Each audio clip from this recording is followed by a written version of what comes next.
안녕하십니까? 12월 15일 금요일 인도네시아 헤드라인 시작합니다.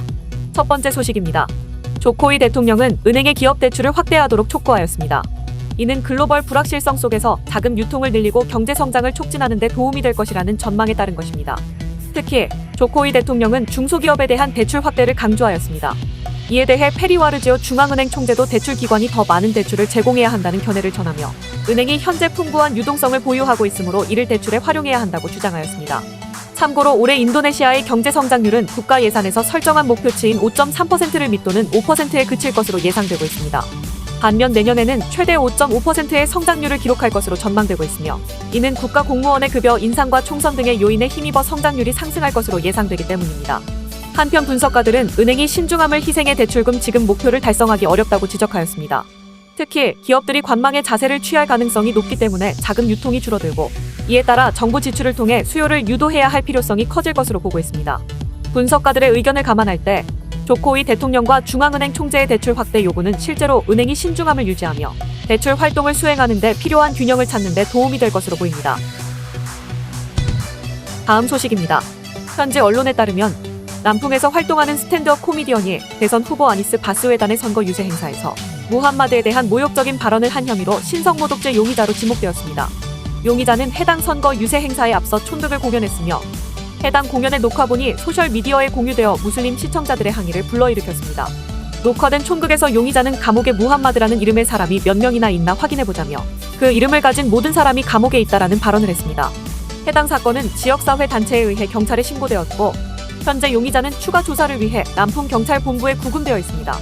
용의자는 체포 전 자신의 소셜미디어 계정에 사과 영상을 올려 예언자 무함마드를 모욕할 의도가 없었으며 자신의 발언으로 모욕감을 느낀 모든 무슬림에게 사과한다고 말했습니다. 이에 대해 아니스 무하이민 선거 캠프 대변인은 현재 진행 중인 법적 절차를 존중할 것이라고 밝혔습니다. 이어 향후 선거 유세 지원자들을 선별할 때 더욱 신중을 기하겠다고 전했습니다. 한편 아니스 선거 캠프는 해당 코미디언의 법적 절차를 지원할 예정이라고 밝혔습니다. 다음 소식입니다. 이집트가 이스라엘의 가자지구 공격으로 부상당한 난민들을 치료하기 위해 인도네시아에 야전 병원을 요청했다고 프라보어 수비안토 국방부 장관이 밝혔습니다. 이어 야전 병원을 보낼지 여부는 논의를 통해 결정할 예정이며 우선은 병원선을 파견할 것이라고 덧붙였습니다. 또한 인도네시아는 팔레스타인에 인도주의적 구호품을 보내는 것에 대해 이집트와 조율하였으며 이에 구호품을 실은 선박도 포함될 예정입니다. 하지만 현재 정박을 기다리는 선박이 너무 많아 이집트는 선적을 보류하라고 요청하였으며 이집트 국방장관도 향후 몇 주 안에 병원선 배치를 수용할 수 없다는 이유로 병원선 배치를 연기해달라고 요청하였습니다. 그럼에도 불구하고 이집트는 여전히 더 많은 식량 지원이 필요하다고 밝혔으며 프라보어 장관은 가자지구의 피해자들을 위한 원조를 늘릴 방법을 계속 찾고 있다고 덧붙였습니다. 한편 인도네시아 국영조선업체는 이번에 파견되는 해군 병원선의 선체를 네이비 그레이에서 화이트로 도색하는 작업을 완료하였으며 이는 인도주의 선박에 대한 국제 규정을 준수하기 위한 것입니다. 다음 소식입니다. 북한 해킹 조직이 금전 탈취 목적으로 아세안 국가의 기업들을 공격할 가능성이 있다는 전문가 의견이 나왔습니다. 이를 막기 위해서는 국가 간 정보 교환 등의 협력이 필요하다는 지적입니다. 지난 11일 사이버 보안업체 S2W 류소준 위협분석팀장은 자카르타에서 열린 한 아세안 영내 불법 사이버 활동 대응 정책 세미나에서 북한 해킹 조직인 블루노로프와 나자루스가 아세안 국가의 인프라와 기업을 대상으로 공격을 수행할 수 있다고 경고했습니다. 이어 북한이 자산 동결이나 무역 제한, 금융 제재 등으로 항상 돈이 부족하다 보니 물리적 국경이 없는 사이버 공간에서 불법 활동을 통해 금전적 이득을 얻으려는 시도를 끊임없이 벌인다고 지적했습니다. 또한 북한 해킹 그룹들은 암호화폐 거래소와 블록체인의 가교를 노리고 있다고 덧붙였습니다. 실제로 북한은 지난해 베트남 기업 스카이 마비스가 개발한 게임 엑시 인피니티를 해킹해 6억 2천만 달러 상당의 암호화폐를 탈취한 사례가 있습니다. 유 팀장은 아세안 기업들이 북한 해킹 그룹의 공격에 취약할 수 있으며 이를 대응하기 위해서는 국가 간 협력이 중요하다고 강조했습니다. 또한 북한의 암호화폐를 이용한 자금 세탁 시도가 증가하고 있어 해킹 사고 발생 시 암호화폐 거래소들과 각국 정부가 협력해 피해를 줄이고 탈취한 자금이 북한으로 유입되지 않도록 조사해야 한다고 조언했습니다. 이장근 주아세안 한국대표부 대사도 북한은 전 세계적으로 사이버 공간의 가장 활발한 범죄자이며 북한을 빼놓고는 글로벌 사이버 안보 위협을 논할 수 없다며 특히 아세안 국가들이 북한 해커들의 공격에 자주 희생되고 있다고 강조했습니다. 이어 한국은 아세안 사이버 실드 프로젝트를 통해 아세안 회원국의 사이버 보안 역량 강화를 지원하는 등 영내 사이버 안보를 위한 노력을 강화하고 있다고 설명했습니다. 다음 소식입니다. KB국민카드가 인도네시아 중고차 시장 점유율 확대를 위해 인력 배치에 나섰습니다. 업계에 따르면 KB국민카드의 인도네시아 법인인 KB파이낸시아 멀티파이낸스는 최근 중고차 신용대출 인력을 확대하고 있습니다. 참고로 인도네시아의 중고차 시장은 빠르게 성장하고 있는 추세로 중고차 품질 향상과 금융사들의 다양한 대출 지원이 이에 힘을 보태고 있습니다. 실제로 인도네시아 중고차 판매량은 신차 판매량보다 30% 이상 높은 것으로 나타났습니다.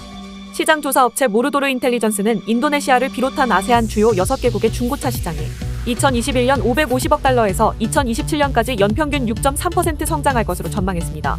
지난 2020년 KB국민카드가 지분 80%를 인수해 자회사로 편입한 KB파이낸시아는 자동차 오토바이 내구재 할부금융 사업을 운영하고 있으며 본사의 지급 보증을 통한 조달 비용 절감, 상품성 개선, 영업력 확대를 통해 멀티파이낸스 업계 상위권 금융회사로 도약하고 있습니다. 한편 글로벌 신용평가사 피치는 지난 8월 KB파이낸시아의 신용등급 AAA를 신용등급 전망을 안정적으로 각각 부여했습니다. 이는 인도네시아 국가 신용등급과 동일한 수준으로 현재 보험사 중 최고 등급입니다. 다음 소식입니다. 현대자동차가 주인도네시아 미국 대사와 대북정책특별대표를 겸직 수행한 성김 전 대사를 자문역으로 위촉했습니다. 이는 불확실한 글로벌 경영 환경에 대한 예측력을 강화하고 지속가능한 성과 창출의 기반을 마련하기 위한 것입니다. 성김 전 대사는 미국 국무부에서 은퇴한 후 내년 1월부터 현대자동차에 합류할 계획입니다.